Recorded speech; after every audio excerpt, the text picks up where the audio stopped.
Et puis pour la première fois depuis plus de 30 ans, Maël, des sumos s'installent en France ce week-end. À l'occasion d'un tournoi délocalisé à l'Accor Arena de Paris. C'est très rare que ces lutteurs considérés comme des demi-dieux au Japon se produisent à l'étranger, donc profitez-en, d'autant qu'il reste des places. Axel May a pu rencontrer pour Europe 1 l'un des sumos présents dans la capitale. Avec son peignoir kimono, ses petites sandales et son chignon serré sur le dessus du crâne, Oshoryu ne passe pas inaperçu dans les rues de la capitale. Vénéré au Japon, ce lutteur de sumo s'apprête à participer au tournoi de Paris. J'ai envie de découvrir la réaction du public français qui va voir ces énormes lutteurs à moitié nus se rentrer dedans. D'un autre côté, c'est une culture ancestrale.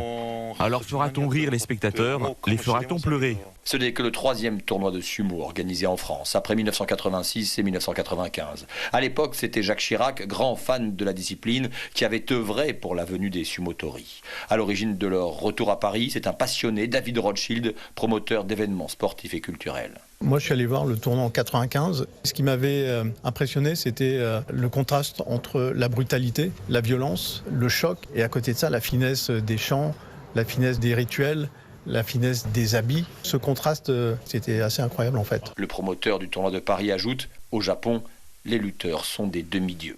Axel May.